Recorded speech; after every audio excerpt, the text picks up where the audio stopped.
Alors dans un groupe, on va parler est-ce que le sport favorise-t-il le vivre ensemble ou l'individualisme et la compétition?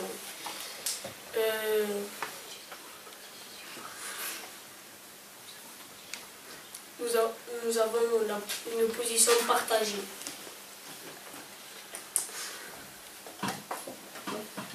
Le sport favorise le vivre ensemble car c'est un sport collectif. Il faut jouer ensemble, il faut être en accord avec toute l'équipe et pas se rejeter les uns les autres. Oui, mais pour les sports individuels, c'est pas du tout pareil. Parce que par exemple, si tu es à une course et qu'il y a tous tes copains d'entraînement qui font un bon résultat, que toi tu te rates, ça va être dur d'être content quand même. Oui, mais même dans les sports individuels, si tu fais un sport et que tu vas faire les grandes compétitions de France, ben, tu représentes ton club. Oui. Et puis même de toute façon, il faut jouer fair play avec la personne avec qui on joue. C'est un sport individuel.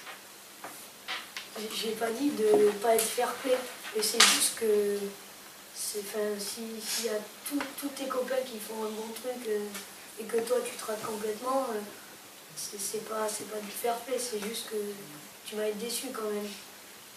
C'est tes copains. Et ça, tu le retrouves surtout dans le sport individuel ou collectif? Individuel, parce que collectif, on gagne ensemble, on perd ensemble, c'est pas pareil. Moi, je pense que le sport ne favorise pas le vivre ensemble. Parce que cela peut déclencher des violences physiques ou vocales. Par exemple, les spectateurs peuvent être violents envers les joueurs et les insulter sur les réseaux sociaux. Moi je dis, par exemple, si on fait un sport et que si dans notre groupe il y a quelqu'un qui se fait mal, et si le groupe il vient tous l'aider, ça va favoriser notre groupe. Et par rapport à ce que ta camarade a dit, par exemple des supporters qui insultent un membre de ton équipe, Oui. quelle réaction tu devrais avoir, vous devriez avoir? Moi je vais dire, faut pas se disputer, il faut s'encourager. Il faut soutenir celui qui a été... Il faut soutenir lui qui n'a pas, par exemple, marqué et qui n'a pas fait les bonnes choses, par exemple. Moi, je pense que le sport collectif, ça favorise le vivre ensemble. Mais le sport individuel, un peu moins, comme a dit Paul. Tu peux donner un exemple précis? Pour le sport collectif, le rugby, quand tu gagnes une équipe. Et le sport individuel, le ski. Et il n'y a pas des comportements individualistes, parfois même au rugby, de certains joueurs? Si, ça peut arriver. Mais après, au niveau, ça arrive moins souvent. Ils font plus souvent les bons choix. Et comme a dit Léa tout à l'heure, elle a dit qu'après les joueurs ils pouvaient se faire insulter sur les réseaux sociaux. Mais c'est surtout pour les joueurs pro aussi, parce que quand on est plus petit, si on perd, c'est pas très grave. C'est parce qu'il y a plus d'enjeux quand on est pro. C'est peut-être pour ça que ça peut déclencher des... Il faut jouer très collectif. Et on doit jouer très collectif et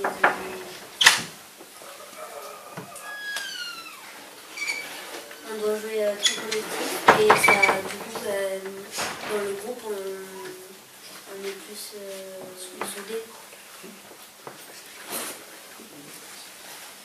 Mais moi, ce que dit Paul, c'est quand on se fait insulter, mais c'est super rare, ça n'arrive jamais. Quand on se fait insulter sur les réseaux sociaux.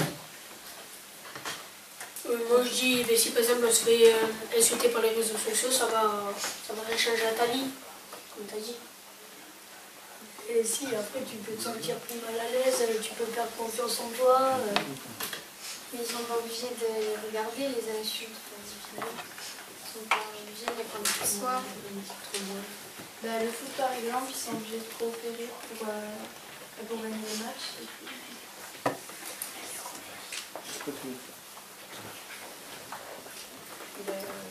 Les femmes et les hommes ne sont pas égaux dans le sport. On le remarque en comparant le salaire d'une femme footballeuse est de 30 000 € par mois, alors que celui d'un homme est de 75 000 € par mois.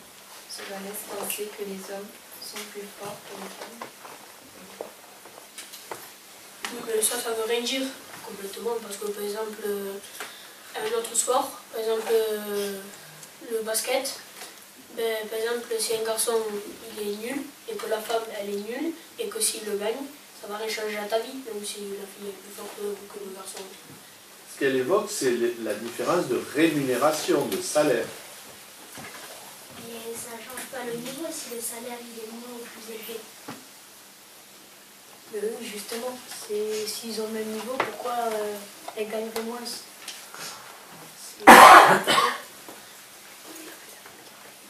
Peut-être parce que c'est une fille. Et ça veut dire quoi? Allez-y, oui. C'est un peu sexiste, ça.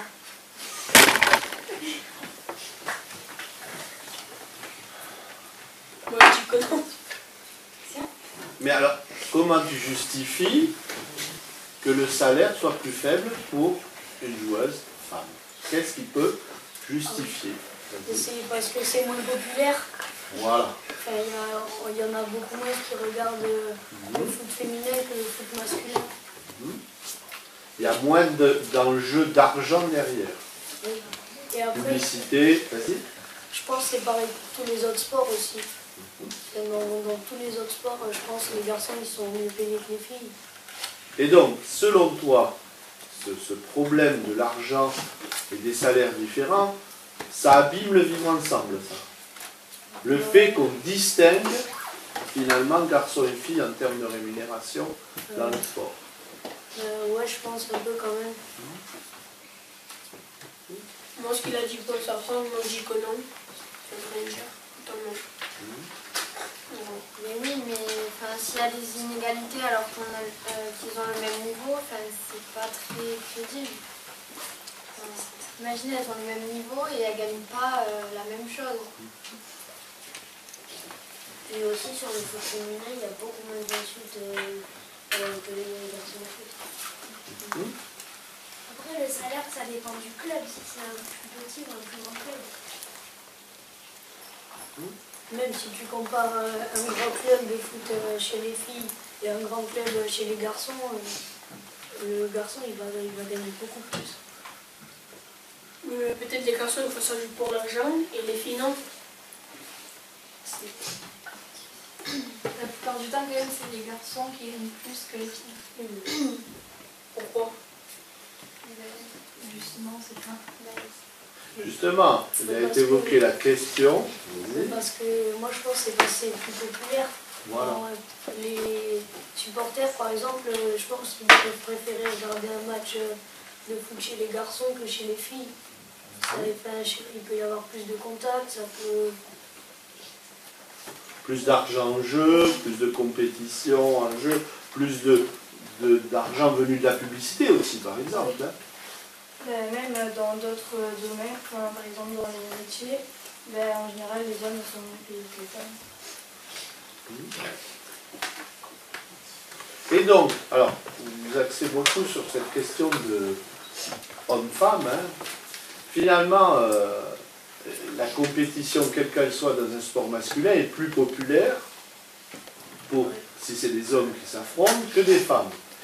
Alors, est-ce que ça a changé selon vous? Est-ce que l'écart se réduit malgré tout, même si on constate un écart? Oui, parce que je pense qu'avant, les filles, par exemple, il y a eu la Coupe du Monde de foot féminin il n'y a pas longtemps. Par exemple, je pense qu'il n'y en a pas beaucoup qui avaient déjà regardé du foot féminin avant ça. Enfin, du coup, ça veut dire que s'ils commencent à retransmettre, il y en a de plus en plus qui vont regarder, ça va resserrer les écarts. Ça veut dire que ce que tu veux dire, mais par exemple, les Messi, comme tu as dit, la Coupe du Monde féminin, qu'il y en a beaucoup moins qui ont regardé que la Coupe du Monde pour hommes. Ça veut dire qu'il y a plus d'hommes qui regardent la Coupe pour hommes que femmes. Moi, j'ai... Ah, vas-y. Mais peut-être que ça intéresse plus les hommes que les femmes de regarder le foot. Si. Parce qu'il y a peut-être des filles qui font de la danse, tout ça, des trucs féminins.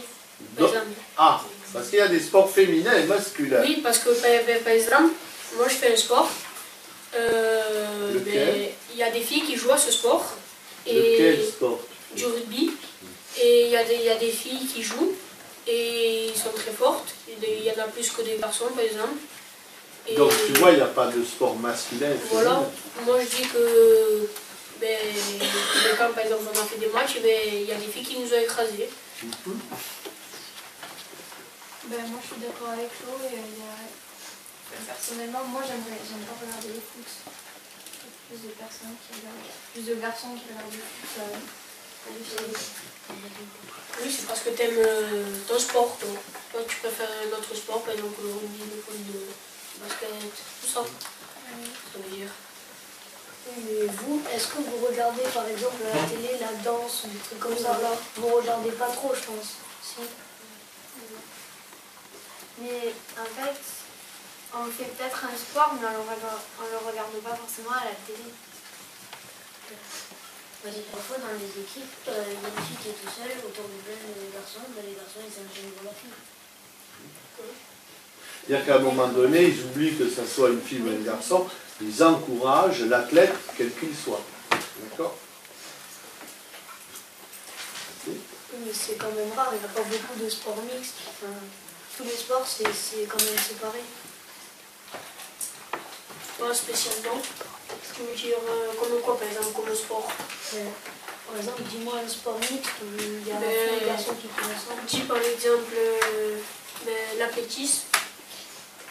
C'est séparé. Il y a des équipes hommes et des équipes femmes. Alors justement, ça c'est intéressant. Vas-y. Mais c'est dans les grandes compétitions, c'est hommes et femmes. Mais dans les petites compétitions... Ah non, même dans les petites compétitions, c'est... Mais par contre, dans les entraînements, c'est hommes et femmes, c'est mixte. Donc l'entraînement est mixte, mais la compétition est séparée. Ouais. Mais c'est peut-être parce qu'ils estiment que les hommes ont plus de capacités que les femmes, alors que s'il faut, c'est pas vrai.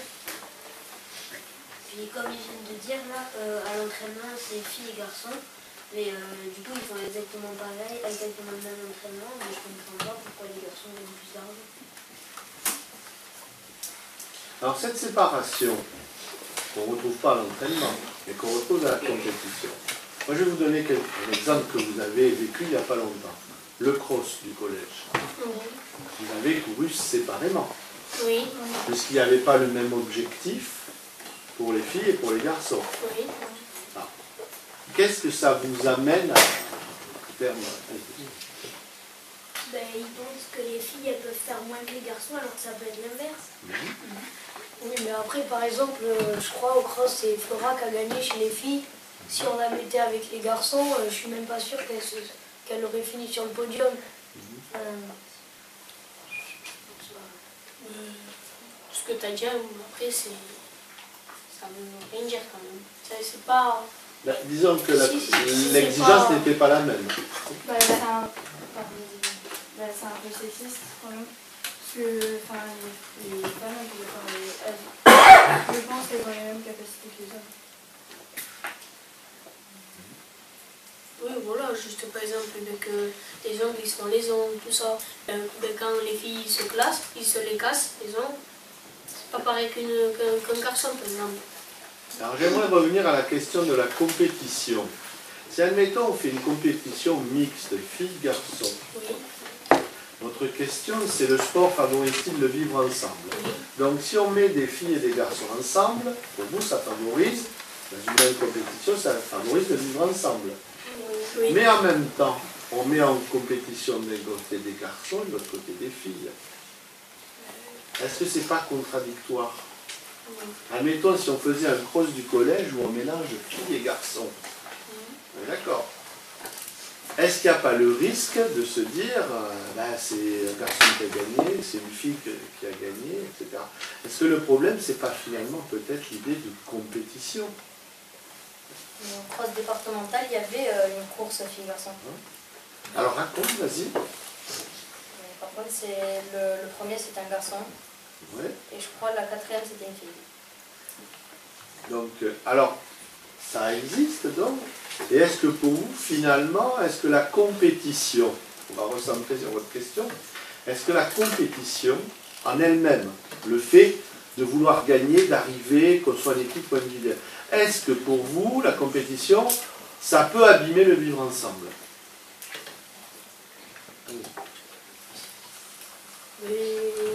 Ça peut, mais après, s'il n'y a plus de compétition, enfin, le sport, ce sera plus du tout pareil. Peut-être que ça abîme un peu le vivre ensemble. Mais après, si ça enlève tout au sport, si on enlève la compétition, par exemple, il n'y a plus de compétition, on ne se rencontrera même plus.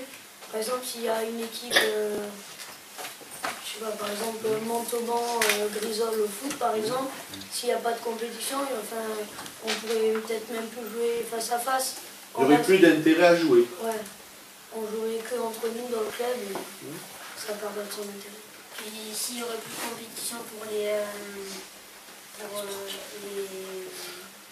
professionnels, ben, il y aurait beaucoup moins de personnes qui les regarderaient et il y aurait beaucoup moins d'argent. Non? Oui, mais je comprends pas. Par exemple, s'ils arrêtent, si par exemple, Si on arrête la compétition, l'idée de compétition. Oui, parce que normalement, à la base, un sport, c'est pour s'amuser et après, on prépare la compétition. Mais après, ça dépend du niveau après qu'on a. Donc pour vous, alors, voilà, là, vous touchez deux points essentiels. Le sport, est-ce que c'est pour faire l'exercice et s'amuser, ou est-ce que finalement, c'est derrière l'idée de se mesurer à d'autres et de faire la compétition? Moi, je pense que ça dépend des tempéraments. Il y en a, par exemple, ils font du sport pour faire de l'exercice, pour s'amuser. Et il y en a d'autres, dès qu'ils font un sport, ils vont vouloir gagner. Ils vont tout de suite...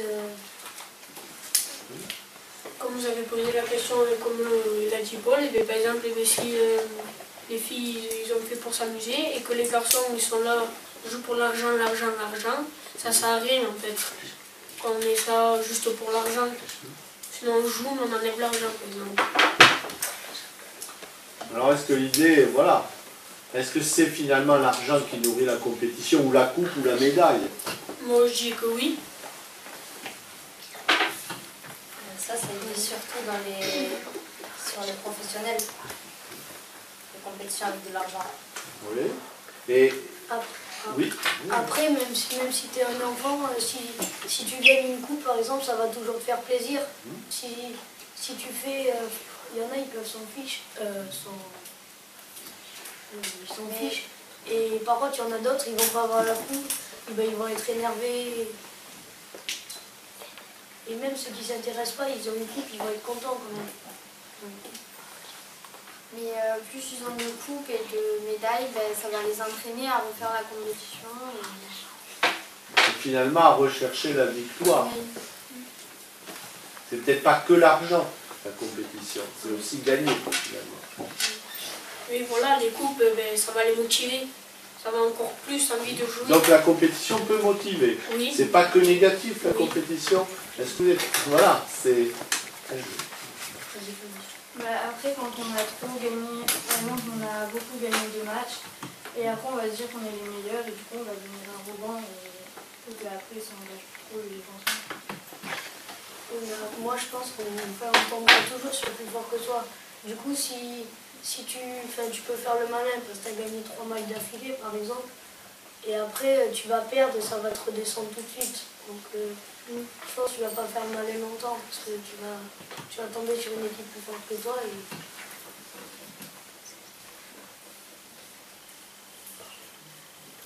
Est-ce que vous avez d'autres éléments à rajouter?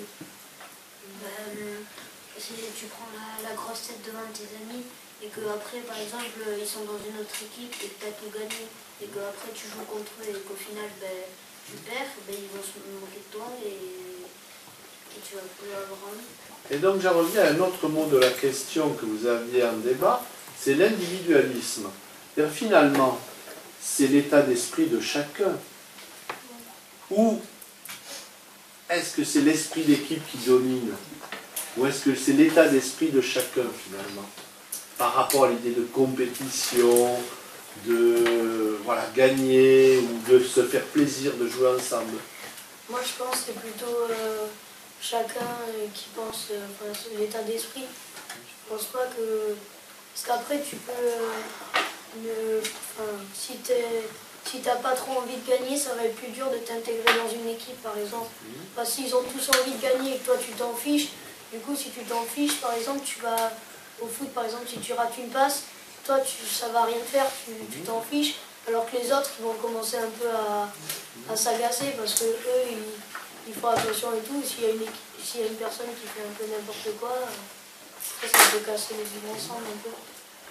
Mais au contraire, ce que tu as dit, il faudrait l'encourager. Il faut dire, voilà, tu fais louper une fois, mais la deuxième rate, tu y arriveras peut-être. Oui, tu peux dire ça, mais après, ça va. Sur le moment, par exemple, si tu es vraiment en colère et que si tu as perdu et que l'autre s'en fiche complètement, ça va t'énerver.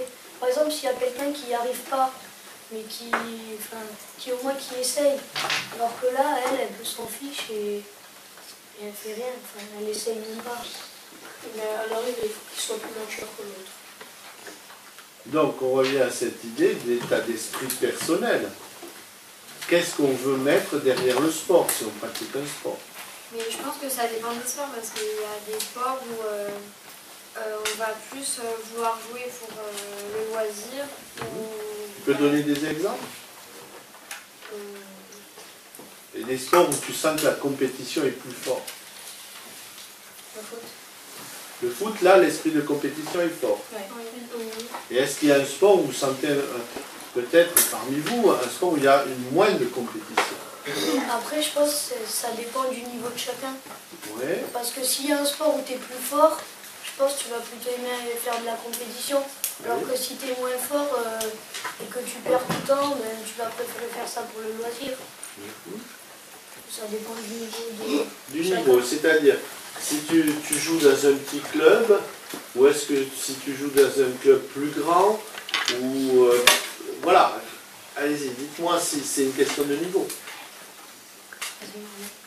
Non, parce que par exemple, le foot, comme tu as dit, il peut avoir des grands joueurs professionnels.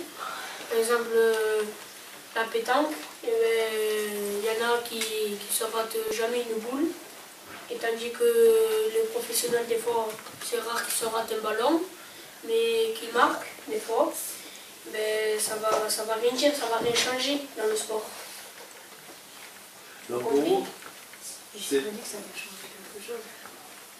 donc est-ce que finalement, c'est en fonction, on revient toujours à cette idée de niveau. Et par exemple, allez, on va rester sur le foot. Une équipe comme le PSG, et une équipe, je sais pas, je connais pas le club de foot d'un village du coin.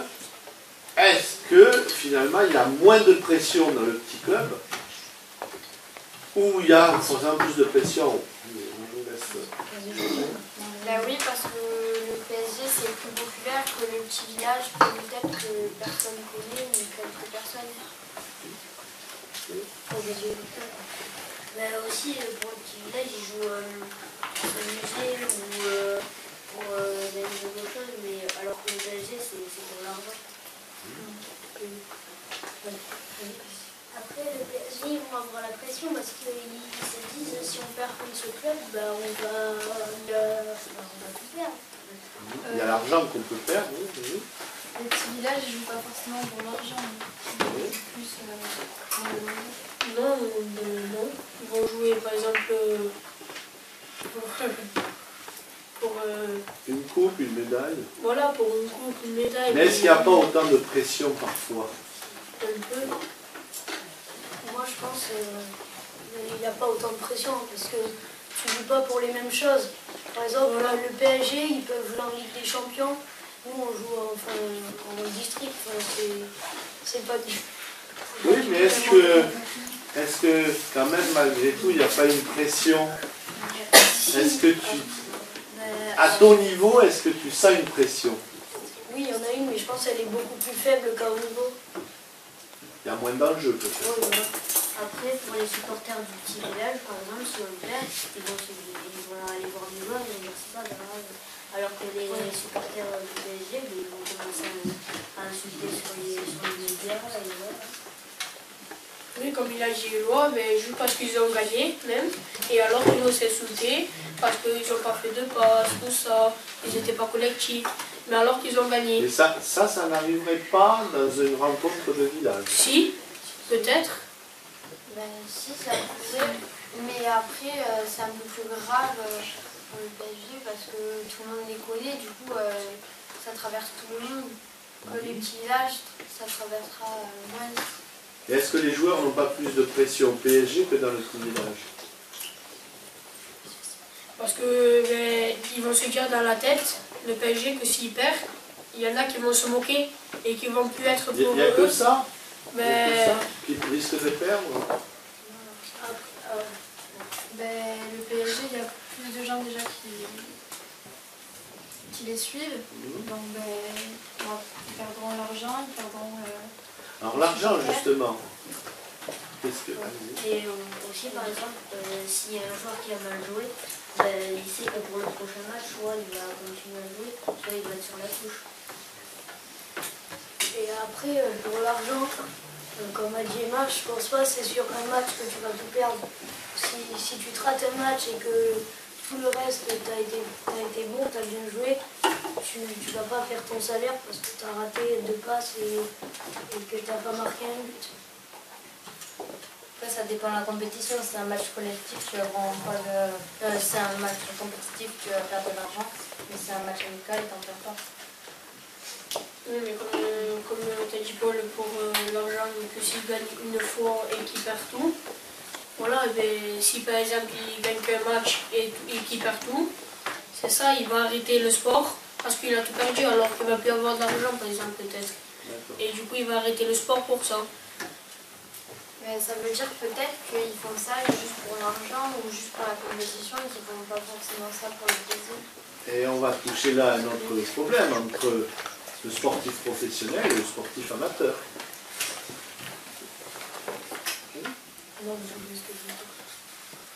Il y a quand même une différence entre un sportif dit professionnel, c'est son moyen de vivre, etc., et le sportif amateur du petit club qui fait ça le week-end, par exemple. Après, même le sportif de haut niveau, s'il fait, si on reste sur le foot, il va faire ça pour l'argent, mais après, s'il fait du foot, c'est qu'il aime ça et qu'il fait aussi ça pour le plaisir. Il ne fait pas ça que pour l'argent, je pense. Et puis aussi, un joueur de petit village, par exemple, c'est un travail derrière le foot. Alors qu'un sportif de haut niveau, son travail, c'est le foot. Donc tu veux dire que l'enjeu n'est pas le même. D'un côté, au sportif professionnel, c'est son moyen de vivre, même de très bien vivre, on va dire, hein, parce que, voilà. Alors que le sportif amateur, c'est voilà, je vais jouer au club, je vais le dimanche, puisqu'il a un travail, effectivement. Moi je lui dis plutôt que ceux qui vont mettre la pression pour des matchs, et bien ça va être l'entraîneur. Oui. Il va mettre la pression à ses joueurs et peut-être qu'ils vont perdre le match et alors qu'ils vont s'énerver entre eux. Mais en fait c'était l'entraîneur qui a tout fait. Oui. Ils ont dit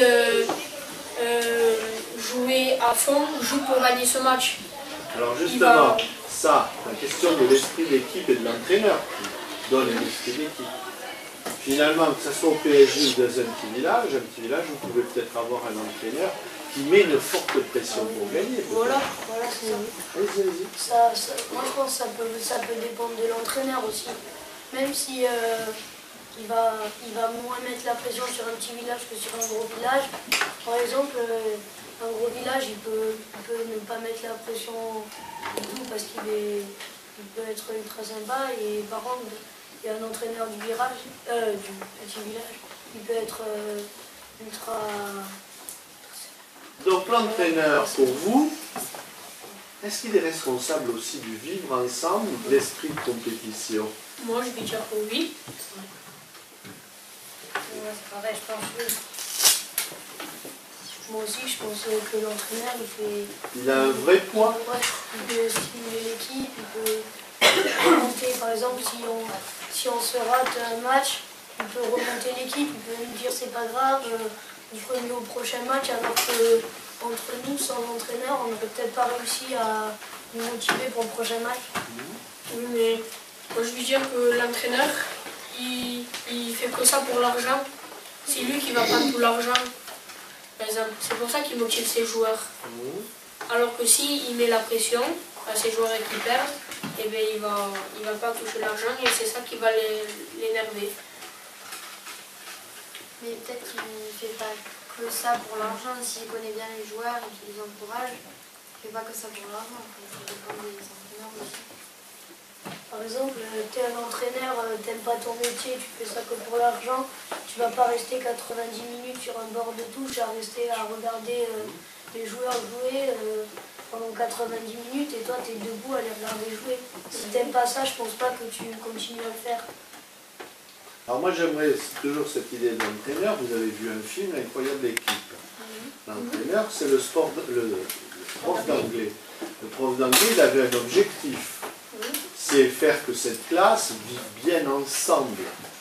C'était pas forcément peut-être gagner, même si à la fin il gagnait.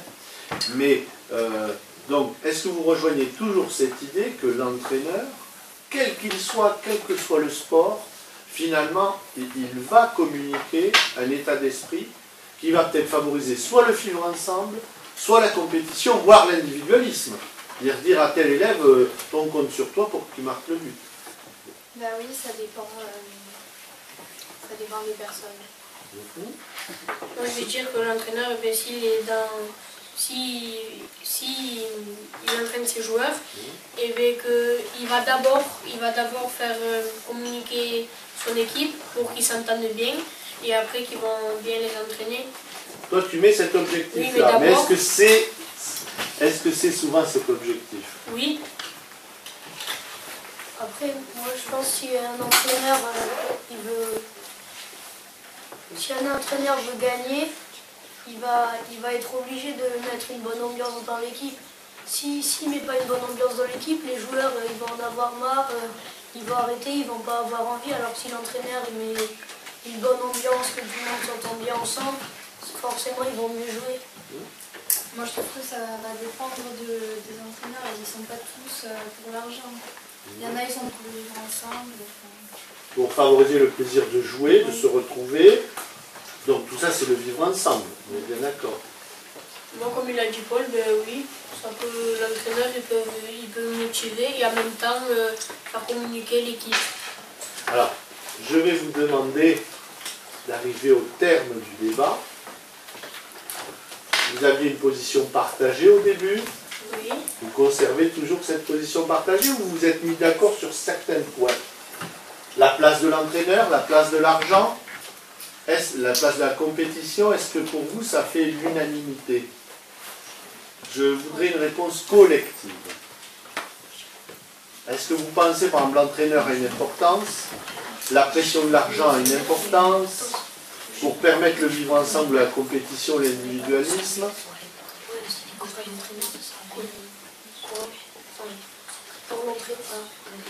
Allez-y. Pour l'entraîneur, en tout cas, Oui. ça favorise l'équipe. Sans entraîneur, tu ne peux pas avoir une équipe. Donc, oui. Je pense que l'entraîneur, il fait beaucoup pour le vivre ensemble. Il a une importance clé. Et est-ce que la question de l'argent dans le sport a aussi une importance clé pour aller dans un sens ou dans l'autre? Je pense que c'est pour le niveau. D'accord? Moi, Non, je demande une réponse collective. J'aimerais bien. L'argent, c'est surtout le niveau. On fait ce passage pour l'argent. Je voudrais une réponse collective. Je suis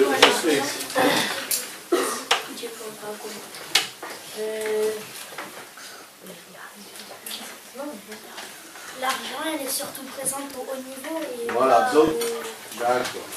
Vous distinguez le haut niveau et la petite équipe où il n'y a pas forcément d'argent.